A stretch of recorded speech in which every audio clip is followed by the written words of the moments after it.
ನಮಸ್ಕಾರ, ನಾನ್ Sharmita Shetty. Bitcoin case ಬಗ್ಗೆ ಕಾಂಗ್ರೆಸ್ ಆರೋಪ ವಿಚಾರವಾಗಿ ಕಾಂಗ್ರೆಸ್ ಆರೋಪಗಳಿಗೆ ಸಿಎಂ ಬಸವರಾಜ ಬೊಮ್ಮಾಯಿ ಉತ್ತರ ಕೊಟ್ಟಿದ್ದಾರೆ. ಸುರ್ಜೇವಾಲಾ ಕೇಳಿದಂತ ಪ್ರಶ್ನೆಗಳಿಗೆ ಸಿಎಂ ಪ್ರತ್ಯುತ್ತರವನ್ನ ಕೊಟ್ಟಿದ್ದಾರೆ. ಕಾಂಗ್ರೆಸ್ ಅವರು ದಿನನಿತ್ಯ ಸುದ್ದಿಗೋಷ್ಠಿಯನ್ನ ಮಾಡಿ ಒಂದಿಷ್ಟು ಪ್ರಶ್ನೆಗಳನ್ನ ಸರ್ಕಾರಕ್ಕೆ ಸಿಎಂಗೆ ಕೇಳ್ತಲೇ ಇದ್ದಾರೆ. ನಿನ್ನೆ ಸುರ್ಜೇವಾಲಾ ಕೇಳಿರುವಂತ ಪ್ರಶ್ನೆಗೆ ಇವತ್ತು ಬಸವರಾಜ ಬೊಮ್ಮಾಯಿ ಉತ್ತರ ಕೊಟ್ಟಿದ್ದಾರೆ. 2016ರಿಂದ ಪ್ರಕರಣ ಇದೆ ಅಂತ ಹೇಳ್ತಾರೆ.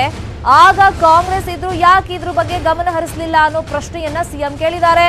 2018ರಲ್ಲಿ ಶ್ರೀಕಿಯನ್ನ ಬಂಧಿಸಿ ನಂತರ ಬಿಟ್ರು, ಅದ್ಯಾಕೆ? ಶ್ರೀಕಿ ಹಿನ್ನೆಲೆ ಬಗ್ಗೆ ಯಾಕೆ ಆಗ್ಲೇ ವಿಚಾರಣೆ ಮಾಡಲಿಲ್ಲ ಕಾಂಗ್ರೆಸ್ ಅವರು ಅಂತ ಪ್ರಶ್ನೆ ಮಾಡಿದ್ದಾರೆ ಸಿಎಂ. 2018ರಲ್ಲಿ ವಿಚಾರಣೆ ಮಾಡಿದ್ದಿದ್ರೆ ಎಲ್ಲ ಆ ಟೈಮ್ನಲ್ಲೇ ಗೊತ್ತಾಗ್ಬಿಡ್ತಿತ್ತು. ಕಾಂಗ್ರೆಸ್ ಇದ್ದಾಗ ಶ್ರೀಕಿಯ ವಿಚಾರಣೆ ಮಾಡಲಿಲ್ಲ ಯಾಕೆ ಅನ್ನೋ ಪ್ರಶ್ನೆ ಮಾಡಿದ್ದಾರೆ. ನಾವು ಶ್ರೀಕಿಯನ್ನ ಹಿಡಿದಿದ್ದು ಡ್ರಗ್ಸ್ ಕೇಸಲ್ಲಿ, ನೀವು ಎಲ್ಲವನ್ನು ಮುಕ್ತವಾಗಿ ಬಿಟ್ರಿ, ಎಲ್ಲದಕ್ಕೂ ದಾಖಲೆ ಕೊಟ್ಟು ಮಾತಾಡಿ ಅಂತ ಮತ್ತೊಮ್ಮೆ ಸವಾಲನ್ನ ಹಾಕಿದ್ದಾರೆ ಸಿಎಂ ಬಸವರಾಜ ಬೊಮ್ಮಾಯಿ. ಆತ ತನ್ನ ಅಕೌಂಟ್ ಅಂತ ಯಾವುದೋ ಎಕ್ಸ್ಚೇಂಜ್ ಅಕೌಂಟ್ ತೋರಿಸಿದ್ದಾನೆ. ಎಕ್ಸ್ಚೇಂಜ್ ಅಕೌಂಟ್ ತೋರಿಸಿ ತನ್ನ ಅಕೌಂಟ್ ಅಂತ ಆತ ಹೇಳಿದಾನೆ. ಯಾರಿಗೂ ವೈಯಕ್ತಿಕವಾಗಿ ಎಕ್ಸ್ಚೇಂಜ್ ಅಕೌಂಟ್ ಇರಲ್ಲ. ಕೇವಲ ಟ್ವಿಟರ್ನಲ್ಲಿ ಆರೋಪ ಮಾಡೋದು ಸರಿಯಲ್ಲ, ಇದೆಲ್ಲ ಶೋಭೆ ತರಲ್ಲ ರಾಷ್ಟ್ರೀಯ ಮಟ್ಟದ ನಾಯಕರಿಗೆ ಅಂತ ಕಾಂಗ್ರೆಸ್ ಅವರಿಗೆ ಹೇಳಿದ್ದಾರೆ CM Basavaraj Bommai. One of the news is also here with me, and I quote, Karnataka Chief Minister Basavaraj Bommai said on Thursday that Prime Minister Narendra Modi had conveyed to him not to worry about the Bitcoin scandal. I am not saying it. This is a newspaper report from Karnataka. I don't read Kannada as well. I am trying to, but this is from an English paper. Not to worry about the Bitcoin scandal. Now my questions are simple. On behalf of the people of this country, we ask the Prime Minister, the Union Home Minister, the Chief Minister, Mr. J.P. Nadda and the Bharatiya Janata Party. Number one, who are the actors in the Bitcoin cover-up scam? This question is simple. Who are the actors? Number two, were the stolen Bitcoins transferred from the Bitcoin wallet of alleged hacker Shri Krishna?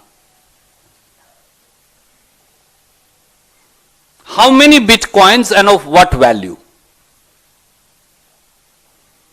How does the Bengaluru police then suggest in his third Panchnama dated 22nd January 2021 that 31 and 186 Bitcoins allegedly transferred to police wallet are fake transactions?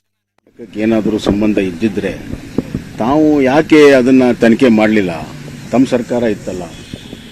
Surjewala ಅವರು ಅವರ ಪಕ್ಷದ ಅವತ್ತಿನ ಅಧಿಕಾರದಲ್ಲಿರುವಂಥ ಸಚಿವರನ್ನು, ಮುಖ್ಯಮಂತ್ರಿಗಳನ್ನು ಕೇಳಬೇಕು. ಯಾಕೆ ನೀವು ಗಮನ ಹರಿಸಲಿಲ್ಲ? 2016ರಿಂದ ಇರುವಂಥದ್ದು ವಿಚಾರ ಇದ್ದರೆ ಮತ್ತು ಅದು ರಾಜ್ಯಕ್ಕೆ ಸಂಬಂಧಪಟ್ಟದಿದ್ದರೆ ಯಾಕೆ ನೀವು ಅದನ್ನು ಗಮನ ಹರಿಸಲಿಲ್ಲ? ಒಂದನೇದು. ಎರಡನೇದಾಗಿ 2018ರಲ್ಲಿ ಆತನನ್ನು ಹಿಡಿದಿದ್ರಿ, ಆ ಕೇಸಲ್ಲಿತ್ತು, ಅವನನ್ನು ಬಿಟ್ಟು ಹಾಕಿದ್ರಿ. ಅವತ್ತೇ ಅವನ್ನ ಕರೆದು ಅವನ ಹಿನ್ನೆಲೆ ಎಲ್ಲ ತಿಳ್ಕೊಂಡಿದ್ರೆ ಎಲ್ಲವೂ ಕೂಡ ಗೊತ್ತಾಗ್ತಿತ್ತು. ಈಗ ನಾವು 2020ರಲ್ಲಿ ಕೇಸ್ನಲ್ಲಿ ನಾವು ಹಿಡಿದಿದ್ದ ಡ್ರಗ್ ಕೇಸಲ್ಲಿ, ಆಮೇಲೆ ವಿಚಾರಣೆಯಲ್ಲಿ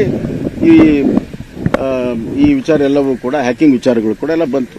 ನೀವು 2018ರಲ್ಲಿ ಮಾಡ್ಬೋದಾಗಿತ್ತು, ಯಾಕೆ ಮಾಡಲಿಲ್ಲ? ಒಂದು ಟ್ವಿಟರ್ ಹ್ಯಾಂಡಲ್ ಆಧಾರದ ಮೇಲೆ ನೀವು ವಿಚಾರಗಳನ್ನು ಪ್ರಸ್ತಾಪ ಮಾಡ್ತೀರಂತಂದರೆ ನಿಮ್ಮ ಚಿಂತನೆಯ ದಿವಾಳಿ ಎಷ್ಟಾಗಿದೆ ಅಂತ. ಟ್ವಿಟರ್ನಲ್ಲಿ ಯಾರು ಬೇಕಾದರೂ ಏನು ಬೇಕಾದರೂ ಹೇಳ್ಬೋದು. ನಾವು ಭಾಳ ಮುಕ್ತವಾಗಿದ್ದೇವೆ ರೀ.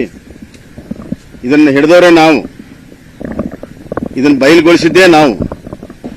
ಆದ್ರಿಂದ ಇದರ ಯಾರ್ಯಾರು ಇರ್ತಾರೆ ಯಾರನ್ನೂ ಕೂಡ ಬಿಡೋದಿಲ್ಲ, ಬಲಿ ಆಗ್ತೇವೆ. ಬಿಟ್ಕಾಯಿನ್ ವಿಚಾರದಲ್ಲಿ ಹಲವಾರು ಅನುಮಾನಗಳು ವ್ಯಕ್ತವಾಗ್ತಾ ಇದೆ.